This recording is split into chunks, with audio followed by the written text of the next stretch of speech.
Shikakaka, shikaka, shikaka. What is going on, everybody? Welcome to another episode of Franchise Unpacked. My name is Zach. And this is Dave. I'm not even joking. I almost just said my name is Dave. That's okay. We can switch it up for this episode. My name is Dave. I have a deep voice and a mustache. Oh, ooh. I'm Zach. I'm really good at editing, and I shaved my head recently. I did. Well, I buzzed it. I buzzed it, and I don't think I like it. I don't know if I do. Hey, it's streamlined for spring and summer. It is. You can't go wrong with a buzz cut. I plan on running very quickly, so I'm hoping that that it just running it cuts down my time. To and from things. Yes, absolutely. Yeah, to and from. Mostly from. But you guys, we're again super pumped because today we have a very, very special guest in the studio. One Mr. Jeffrey Watts. What's up, Jeffrey? Not too much. I'm just really happy to be here. Dude, we're happy to have you. We're glad to have an expert. Yeah, so as you guys know from clicking on this episode, today we're covering Halo. Yes. Which is more of a behemoth of a franchise than I realized initially. It's huge. Yeah.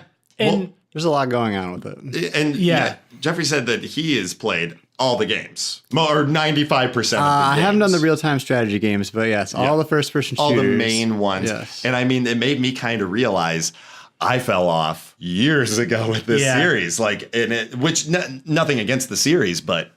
No, and it's tough, I think, to keep up with a series that has so much going on. You mentioned that you didn't play the RTS ones? That's correct. Yeah, it was, I actually just looked, with the RTS games included, by the end of this year, there will be 15 Halo games. 15? That's wild. And the RTS ones we're mentioning are Halo Wars, in case anyone hasn't. Now, are those also Xbox exclusives? Have any gone to computer? Because I would personally rather play a strategy game on a computer. Yeah, I definitely am with you on that. And I think they came out for both. I remember them being on the 360, and I want to say they came out for the PC as well. Because all the first-person shooters have also been ported to PC? I think so. From everything that I've seen. You know, I'm not sure about that one. I know that some of them have, but I'm not sure if all of them have. Yeah, and it was kind of like a after the fact. I know they always come to Xbox first, and that's kind of one of the main things. It's been an Xbox exclusive. I had an Xbox 360, right? But then that was it.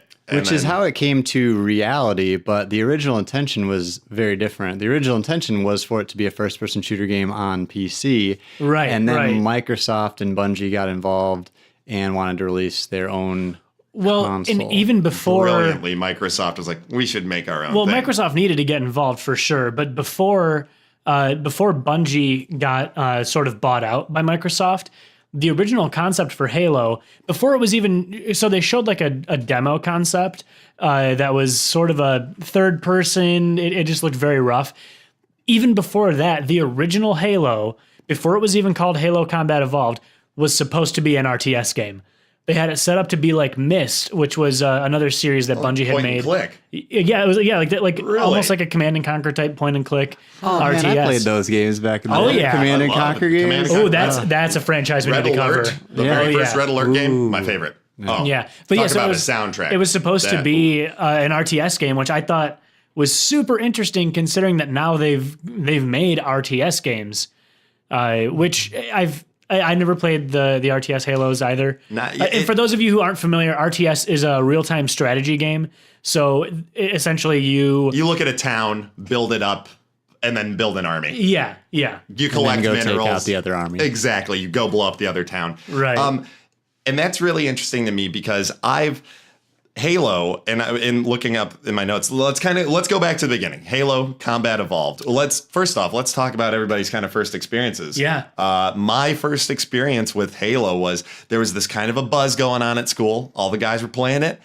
And then my buddy of mine, Mike Nast, who lived in our neighborhood, right down the street actually from our buddy Dave, he started having LAN parties, and we heard about this, and it was the brand new thing. And I remember it was in the newspaper showing pictures of kids moving all the houses' TVs into the basement because the parents running Ethernet cords up through the ceiling because you still had to do that sort of thing back. But that was the first of that, and it really created this whole new buzz that got away from like how GoldenEye was, how Call of Duties were at the time, and like Medal of Honor and all those kind of games. Yeah. Halo was the killer. And we'll talk about that, the quote unquote killer app, which I did a little bit of research. But Zach, what was your first experience? So for me, but before we get into mine, I'm really curious to see what Jeffrey's first experience was. I'm going to pass the ball here a little pass bit. it. Actually, yeah. So my first experience kind of started with the N64, actually, how we had that video game at the time, and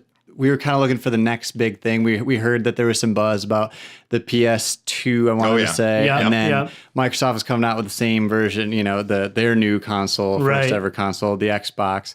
And my parents decided, hey, for Christmas, you guys are getting an Xbox. I don't ever recall being the type of person that was like, oh, I have to have this at Christmas. It just kind of showed up. Right. And right along with it, apparently the guy, when my mom was cashing out, was like, hey, if you're going to buy an Xbox, you got to get Halo. And my mom's like, okay, yeah, I'll get it too.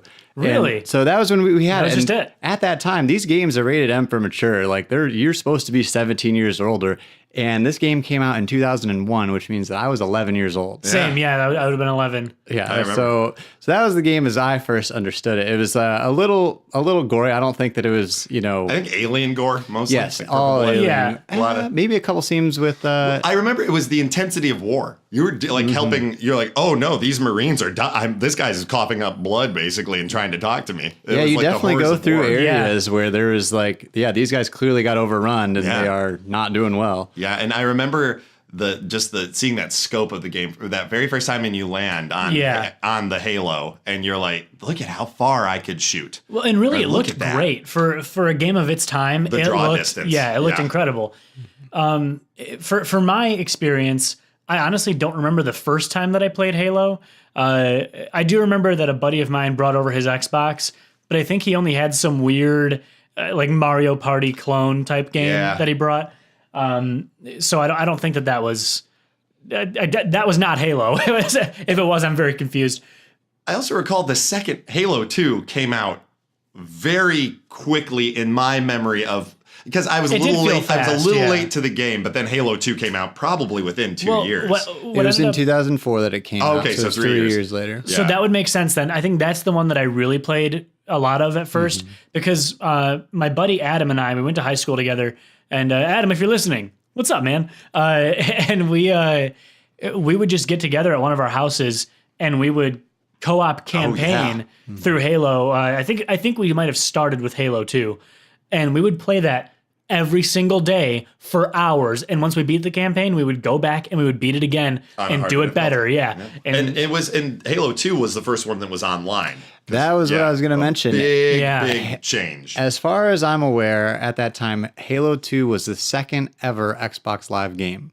Yeah. So, and that really changed the game entirely when you think about these LAN parties that were going on. And now we can do that from the comfort of our own home. Yeah. Right. You don't have to bring over and that was a feature that also, when they were coming up with that, they didn't have the multiplayer set until I think it was like 5 weeks before the game launched.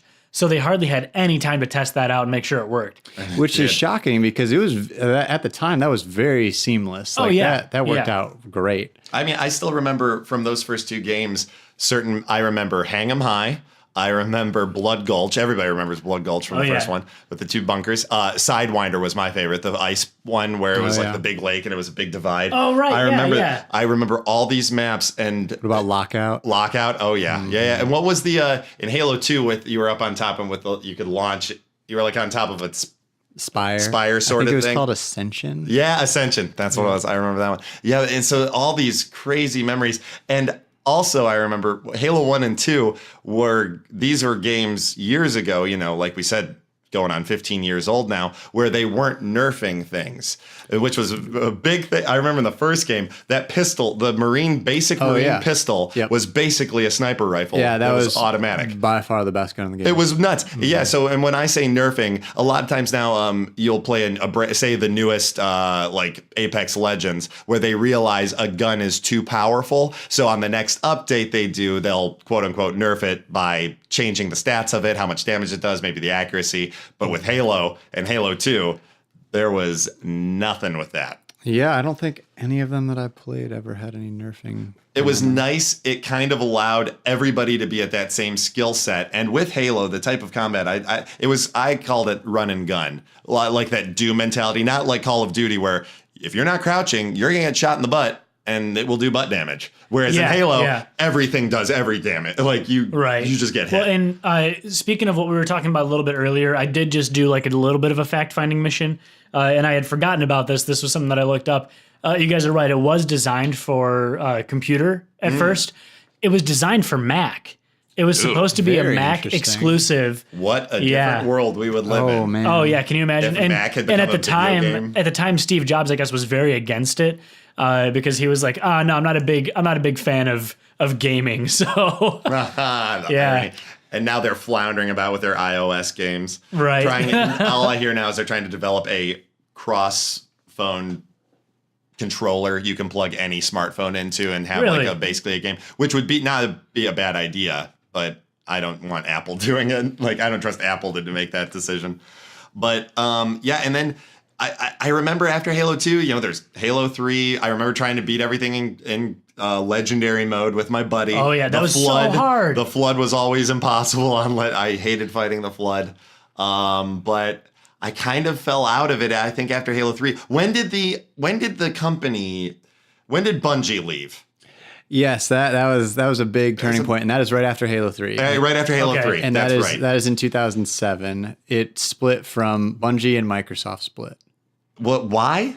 Not exactly sure. I didn't. They're like, we're not making enough money hand over fist. Like, did they? Because Microsoft clearly kept the rights to Halo. Yeah, they definitely came out on top of the situation. They developed another company called 343 Industries, which is actually a tribute to one of the characters in the game. Yeah.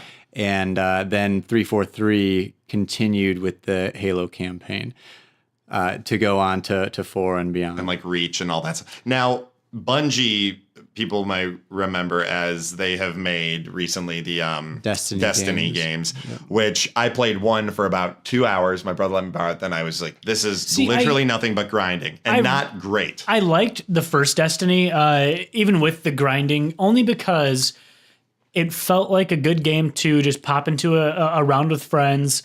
And if you had friends. Yes, if you didn't have friends playing it, it was awful. A real trick. And the first time that I played it, I actually played it without friends.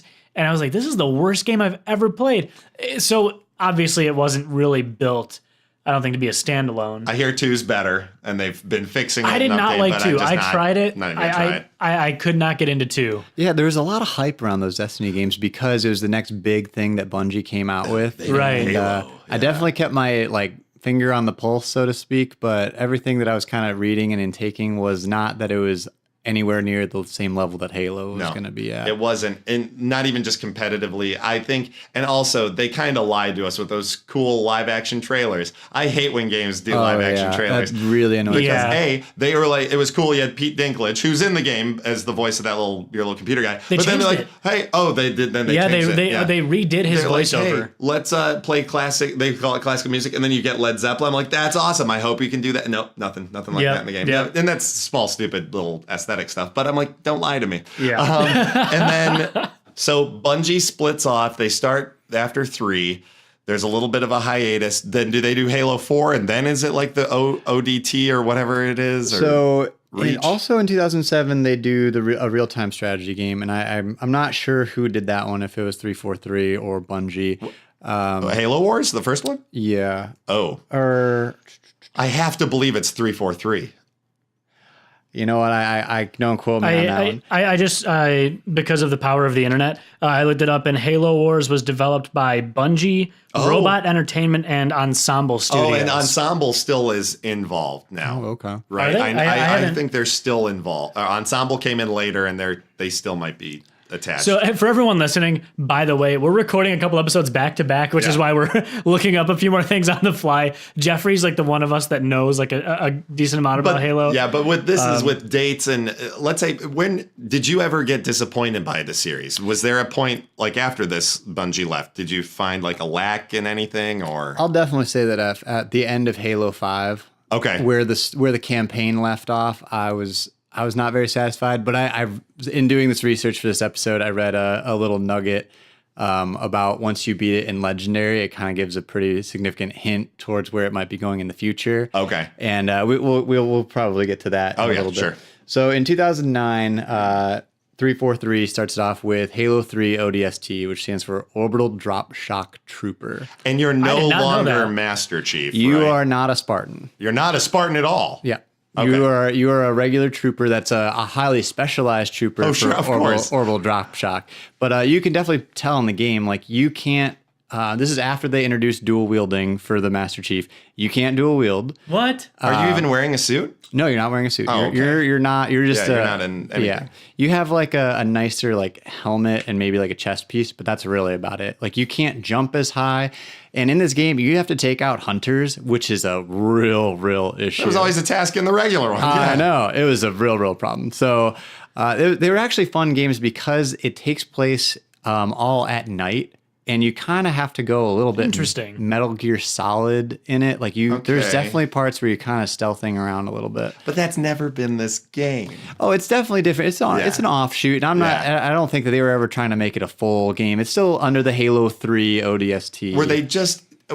I feel like, especially after they split, they're like, all right, now we've got the rights to this. Let's retcon every. So the games then started like, we're going to put more information in for you for like the past and where's Master, all that sort of stuff. Oh, this is a great thing that I really was hoping we would get into. Awesome. So in Halo 1, it's kind of just general knowledge or understood that you are the last Spartan. Yeah, and you've been frozen, right? Right. So you've kind of been, I'm not exactly sure about the origin of how you come to exactly be. I think it's like you're the last one that made it off of Reach. Yeah, and when you survived, yeah. When that all Winter happened. Soldier.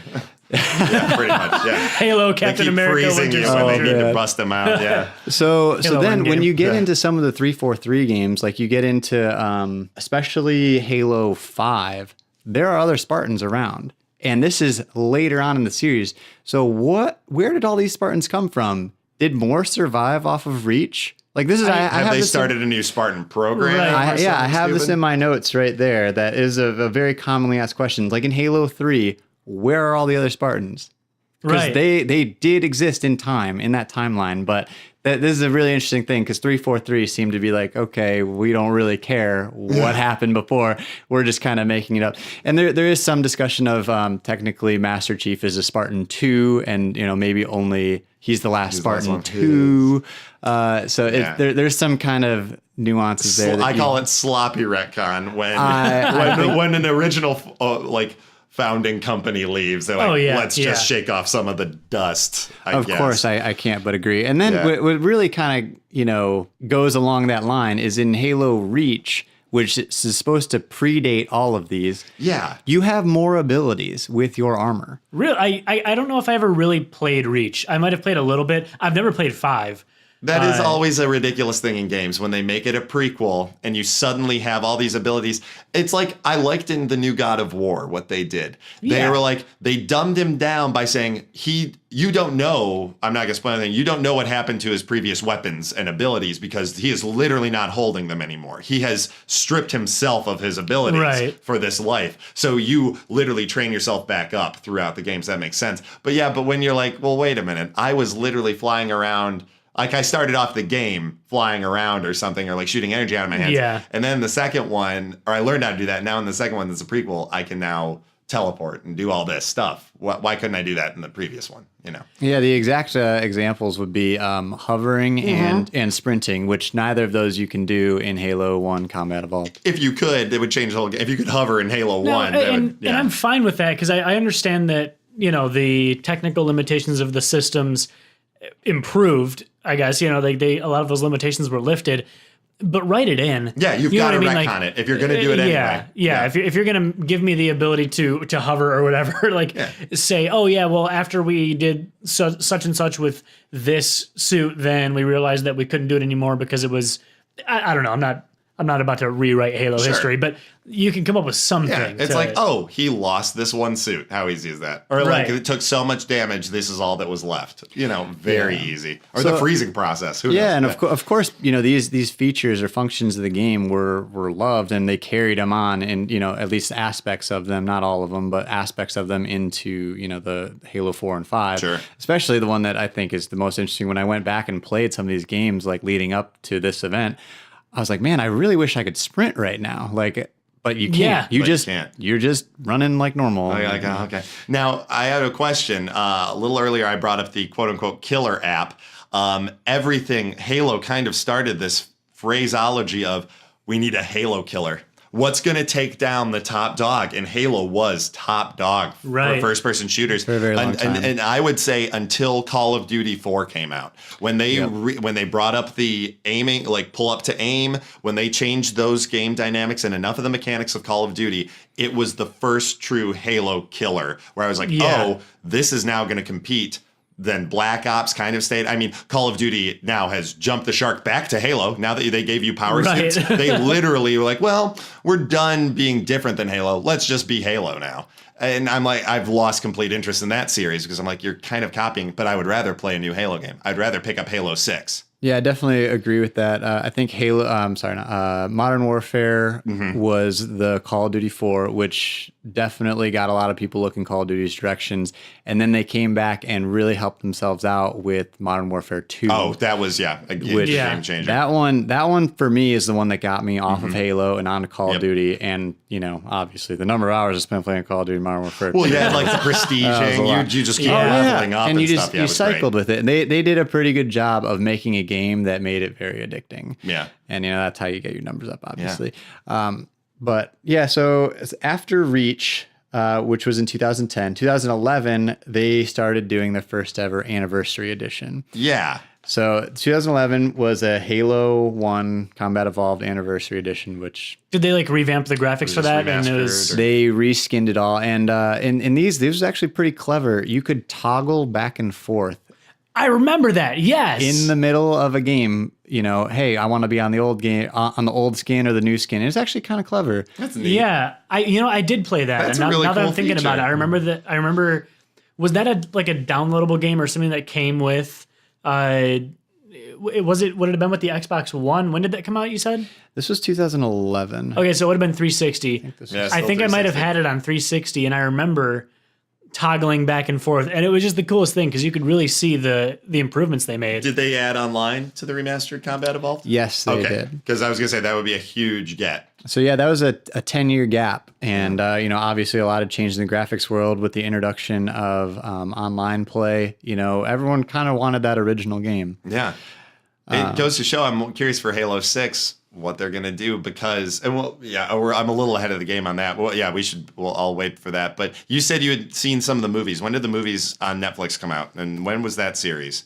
Because I'm very curious about. I remember seeing commercials, and everybody was freaking out about it, but. I actually don't have that in my notes right now about the times of that. Looking like 2016, 2017. That's what it kind of is telling us right now, I think. Yeah, I'm trying to find some more info. Helljumper, 2012. Okay. Yeah, I mean, and that looks like it was a mini-series. maybe a mini series. So, and that's the thing that's what I was going to ask you guys because everything that I could find on anything Halo related to live action. Everything has seemed so muddled. It's been like a one-off fan film, or like a trailer. or a trailer. It was so little. I feel like has actually come to fruition, and I mean, I'm having trouble. Here we go. Halo films. So they do have some, but it doesn't. Forward Unto Dawn. I mean, that looks like 4. that looks like it was the series though. Yeah. The mini series. What have you seen? I've seen Nightfall, which is a kind of a story about. I think it was Reach, and as they train up these cadets, they followed along some kids that looked like they were like 12 or 13 years old as they were training to be Spartans. And that was a TV series, right? That was a series. Yeah. Okay. So how was it? I didn't think it was great because I mean, right at the end of it, then the base is under attack and Master Chief shows up and it just kind of fades. Oh, he pulls a Mad Max, like he saves the day. You're like, all right. Yeah, it was a little bit too predictable, if you ask me. And I think that.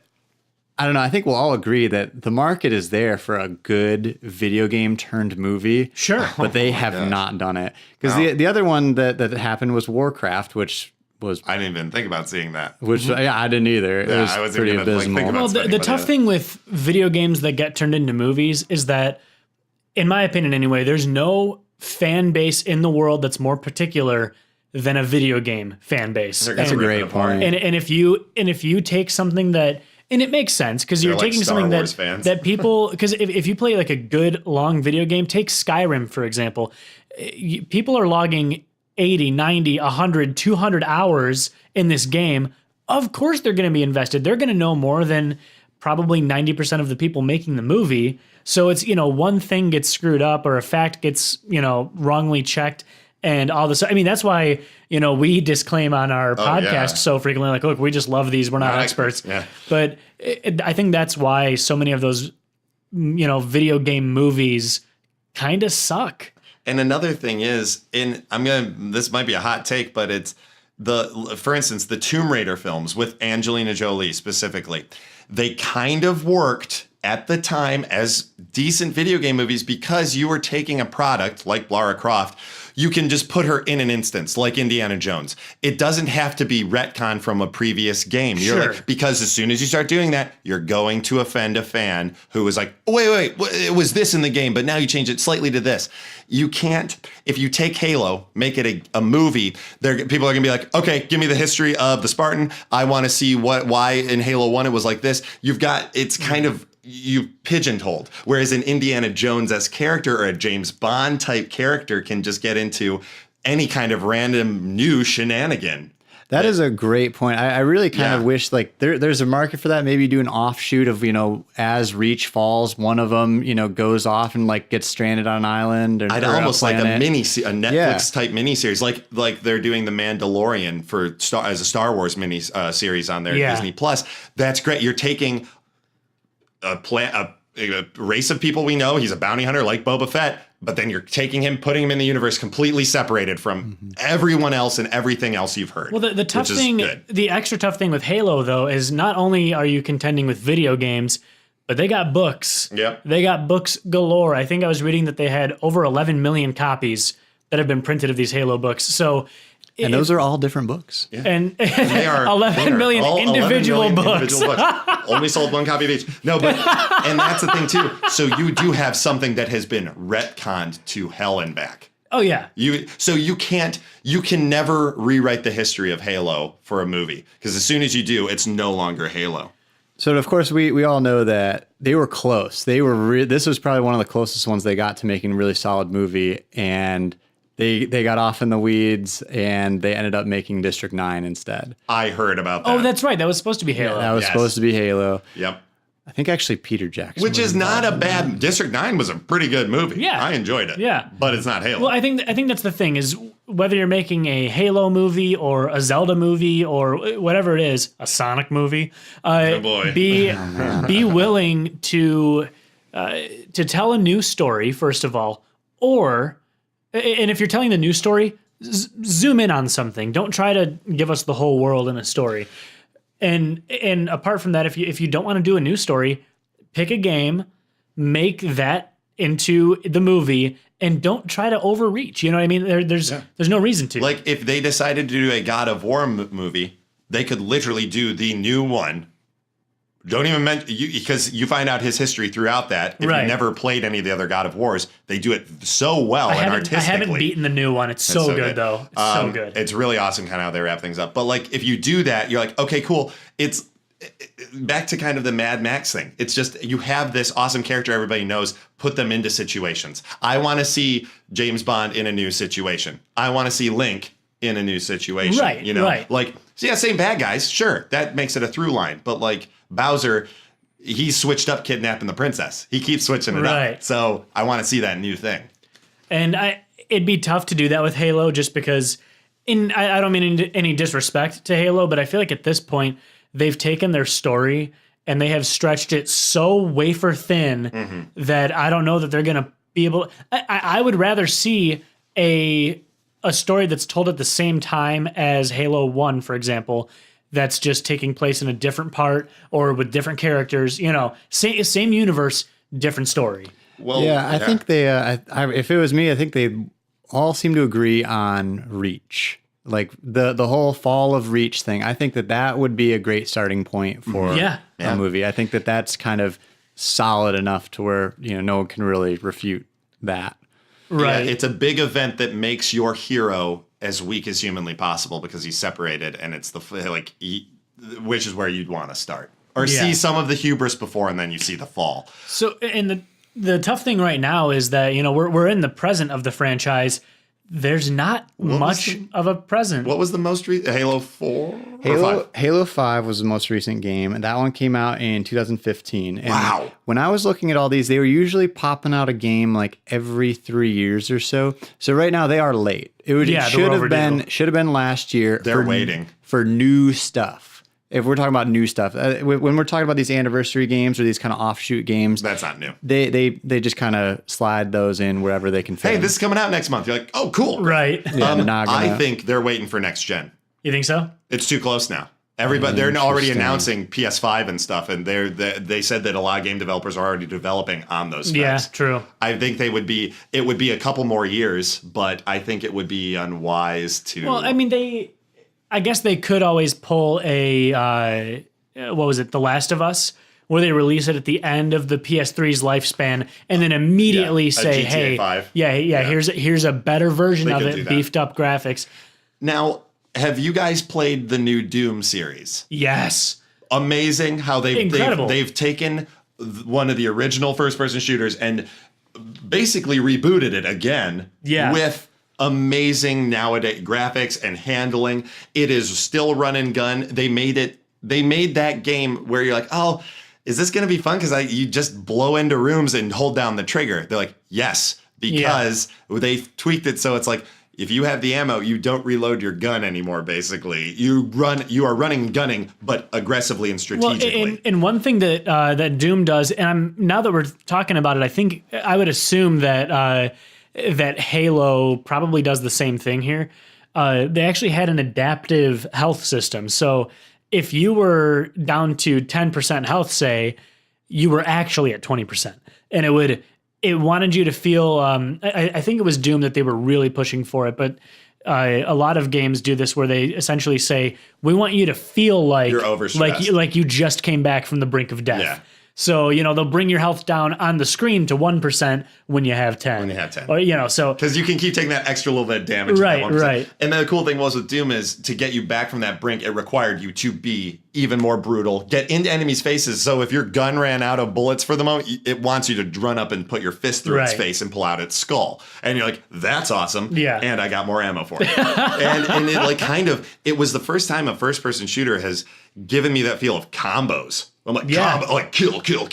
And Mortal you kept Kombat style. Exactly. Yeah. Where you're like, I'm chaining these attacks so well together and they're doing more damage because of it. I think Halo should get into that. There is still the strategy of like being able to take cover, but you want to be able to run up and punch a grunt in the face, feel it, and then throw a sticky at his buddy and watch a whole group explode. right. Yeah, that actually is kind of something that, you know, I was reading. They haven't introduced like a ton of new features. It's still shooting, punching, and grenades. And they've Right. got to I think like the Doom thing, that's how you heighten a game of a run and gun game. Not a Call of Duty-esque where you have to take to recover yourself. But like, we got to heighten this. Or it's like, yeah, you can add more. We've already fought the Flood, so I've already fought mass swarms of things early Guys, on. I got to say, how does 35 minutes pass so fast? So with that though, I do want to move to the future of the franchise. Yes.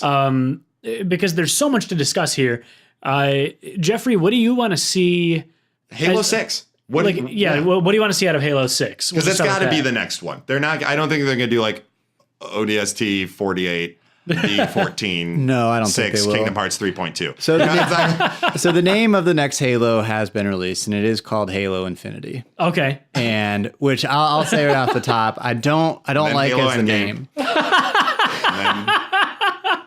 And then Halo Return of the Master Chief. Halo Endgame. Halo Far From Home. Yeah, Oh my gosh. Infinity. That's okay. actually great. And Infinity is a callback to one of the names of one of the ships that they're operating on at the current time in that series. So in Halo 5, the bad guy is actually Cortana. Yes, yeah, I heard That's right. Okay, She gets all corrupted or something. That is correct. Yeah. So the kind of thing that's moving the whole series along, like as a analogy to the Avengers, would be the Infinity Stones. Everyone, we got to follow these kind of the MacGuffin. Exactly. Yeah. So since the beginning, everyone recognized that the Halo rings are weapons. And at the very last scene, if you beat Halo 5 in Legendary mode, Cortana arrives at one of the Halo rings and you see a flash and then it just goes black. Okay. So I feel like it's the thing that's been talked about pretty much for coming up on like 2 decades now, that these rings are dangerous. They are weapons. They hold the flood, right? Their original intention is to intentionally wipe out all of humanity in the galaxy. And the Forerunners, who originally had turned them on at a point in time, had categorized and classified and gotten DNA of all the species in the galaxy and said, okay, we need to start over at ground zero, and we're going to place these people and species, accordingly. And just no one's turned them on since then. So they were playing God. They were playing God. And trying to segregate species appropriately. So what would that make you want to see out of 6 then? So seeing out of 6, I think that's a really tough point to jump off at. I mean, we kind of do want to see, like these rings in action, because we've been, hearing about them for so long. It's like, all right, well, yeah, I kind of want to play. How do they do I want to play with fire a little bit, let's just, I'll take a look. So I'm kind of curious to see how or if they use that, or if Master Chief manages to reprogram it so it only wipes out Cortana or it backfires. Well, now, when we say the Halos are a weapon, it is more than just a prison for the Flood. As I'm looking at a weapon like, okay, yeah, the Halo moves in and then the Flood are released from it. So the Flood was why they turned them on in the first place, because the Flood was running wild. Yeah. And so they used the weapon, the Halo rings, to nix the Flood. Okay. Yeah. Oh, you see, I learned something. I legit thought that it was created to to keep the Flood at bay, but also it was the weapon itself. Because they now have the Flood. I see. In the ring. Like we're the ones controlling the Flood. So then I guess with that new knowledge, what do you want to see out of 6? I want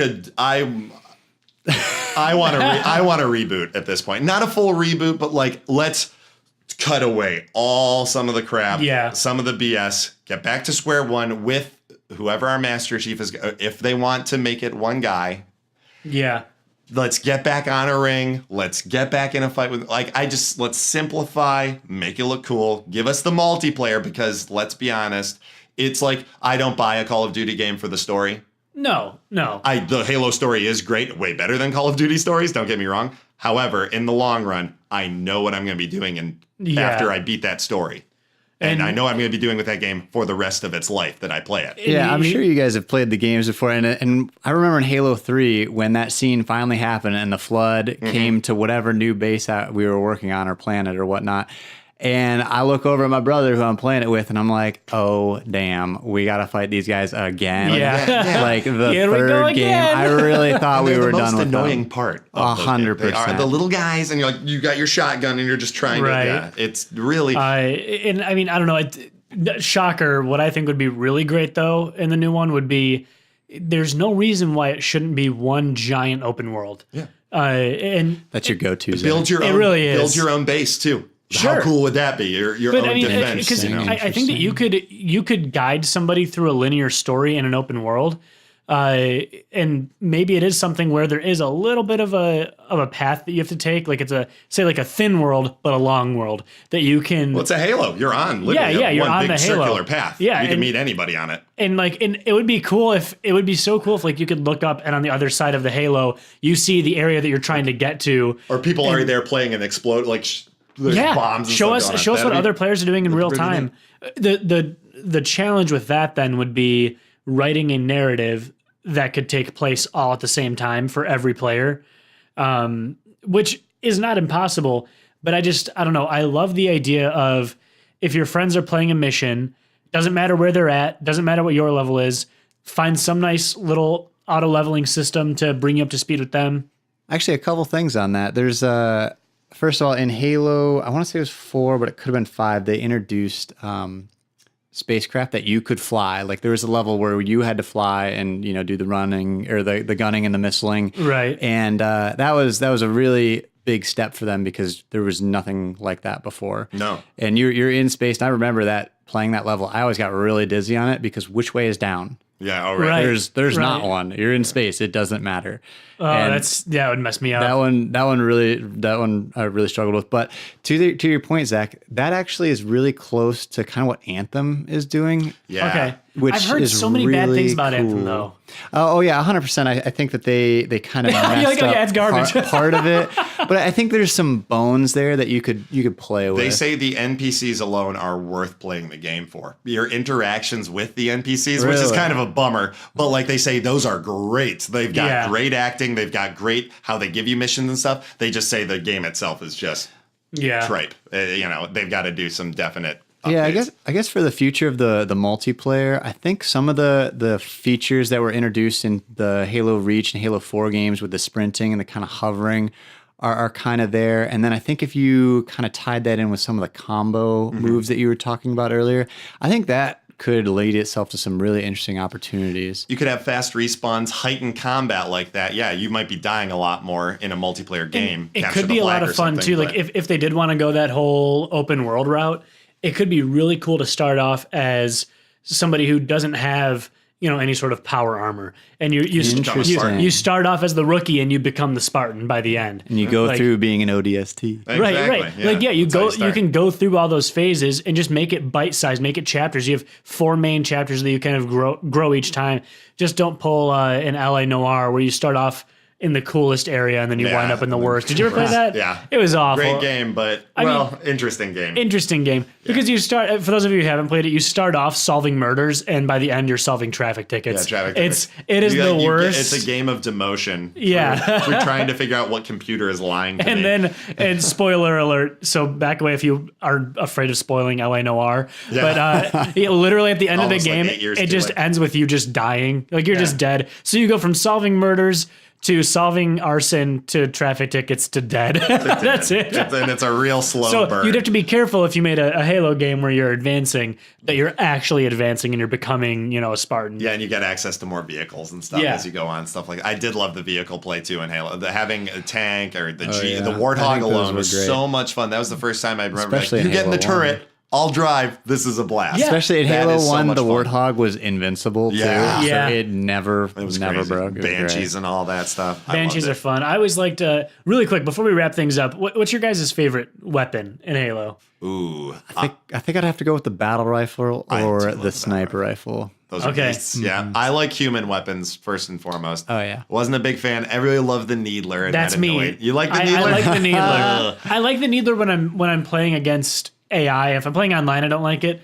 But when I'm playing against AI, there's something really satisfying about just loading up an enemy and then you hear the pew. Yeah. Yeah. I did love I loved the sticky grenades, and I'd have to go with the regular pistol from Halo 1. That thing was you really just, can't go wrong with it. Even the shotgun too, those things were just And I mean, it's such a rich series. I mean, even down to the fact that you get like the Forge, the level builder, you get that was a really cutting edge feature at that time. And then some of the community had invented the infection mode, which then became Flood, I think is what they ended up calling it or something like that. It was called Zombies. It was Zombies for a minute, and then I think it was Flood. But they integrated it into the game. I mean, you guys, this franchise is gigantic. It's another one of those recent monster. Yeah, it's another one of those that we honestly could spend 6 episodes on and still just barely scratch the surface. Unfortunately, we do not have that kind of time, and I'm assuming you don't either, you listeners. But yeah, I mean, I'm just hoping heighten something for the future. Like, I don't want to see more of the same. Yeah, I agree. Don't give me more story. Give me features. I think it'd be great to have a good movie. I think that the bones are there for this one really to have a good movie. For sure.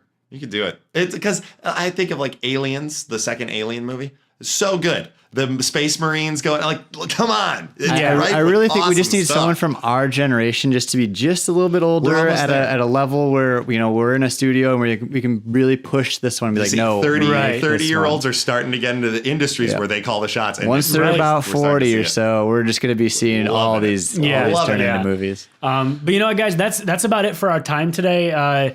we really appreciate you guys listening and joining us. And Jeffrey, thank you so much for being on with us today. Happy to be here. Yeah, provided some definite expertise to our floundering about a game that both of us pretty much stopped playing maybe 5-6 years ago. But no, it is, like Zach said, a huge series, and we'll probably do some playthroughs and talk about it more in the future. Yeah, and you guys, we're going to have a few more minisodes coming up soon. Yes. One that should have come out a couple days ago if we're disciplined and actually do our work.